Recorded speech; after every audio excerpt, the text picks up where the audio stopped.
I'd like to share with you today a couple of dreams that mean a lot to me because they both came true, and it explains some of the timing in, as we said yesterday, in the Seven Valleys, when Baha'u'llah talks about perhaps after 10 years you see your dream in this world.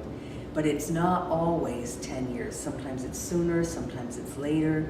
So these two examples are dreams that came true right away.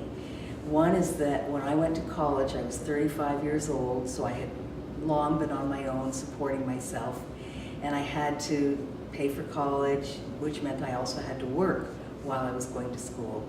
So I was working 35 hours a week, taking a full credit load of 18 credits, going to class, and there literally wasn't time to do all of the work because each professor gives you homework as if they're your only professor, and you have that many more classes, so you have that much more work.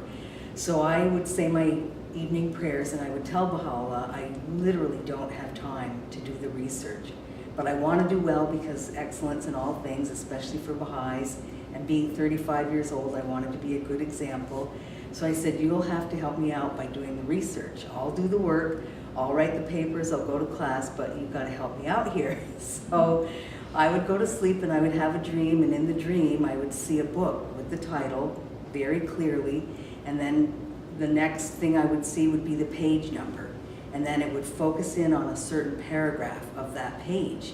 So I knew that the next day I could go to the library, and I didn't even have time to look for the book, so I would ask the librarian, do you have such and such a book? They would go and get it, bring it to me. I had no idea if the book even existed, but I just trusted that Baha'u'llah was helping me, so the librarian would go and get the book, I'd bring it home, open it to that page, there would be that paragraph, and I would just plug it into whatever paper I was working on, and that's how I got helped during my college career.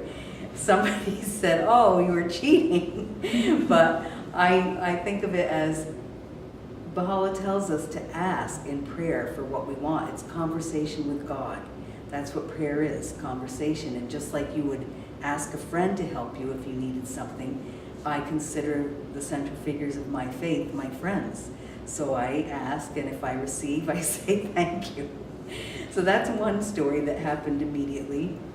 The other one is I used to be a nanny for two little brothers, and I took care of them for 4 years, starting when the youngest was 5 months old.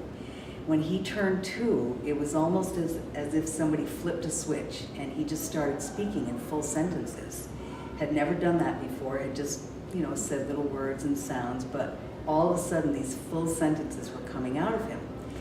Well, about a week after his birthday, I was in my home, asleep, dreaming, not about him or his brother, just having my own dream, and all of a sudden into my dream broke this little boy, this little 2-year-old, and he was calling me so urgently that it scared me to death. The image I had was his little face was forward, and he had 2 little fists behind his back like this, and he was going, Suellen! He couldn't say my name, Suellen, so he was going, Suellen! Suellen! And I woke up and I looked at the clock. It was only 5 o'clock in the morning, so I couldn't call his parents to find out what was going on. I thought, well, if something really is happening to him, they'll call me and I won't go to work, or I'll go later. Well, nothing happened, so my usual time I went to work, and I got there and everything seemed normal. So for the 4 years that I took care of these boys, every morning at snack, I would just casually ask them, did anybody have any dream last night?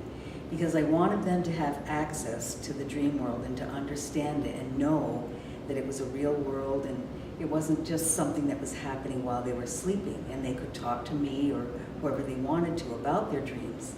So this morning was no different. I just casually said at snack, so did anybody have any dreams last night?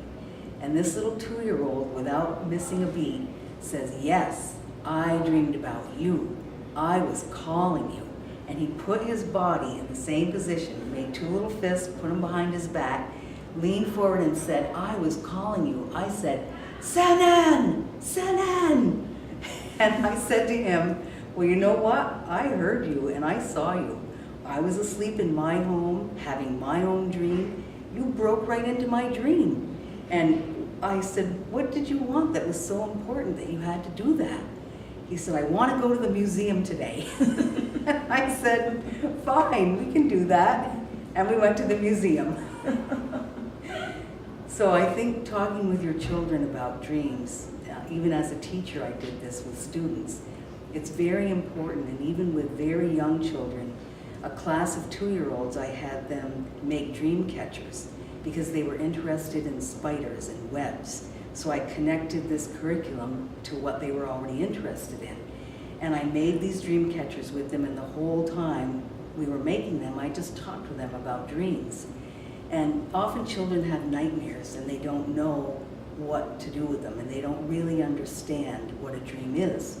So I told them, if you have a nightmare, you can invite somebody into your dream, somebody that you love, somebody that you trust, somebody that you feel safe with.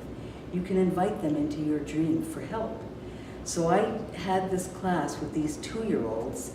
About 3 or 4 months later, I was taking care of one of the children for her parents. And she said to me over dinner, we were just sitting talking, and she said to me, you know, Suellen, I did what you said. And I said, what do you mean? She said, I had a dream and I was scared, and I told my father, I want you to come into my dream and help me. And I said, really? And did he? And she said, yes, he came into my dream. And I said, and what did he do? She said, he took my hand and he talked with me and I was okay. And then I woke up. And I was amazed. I mean, even though I have a firm belief in dreams, this little 2-year-old who was just part of a group took that information in, applied it, and several months later remembered to tell it to me. So it was very impressive. Thank you so much. You're welcome.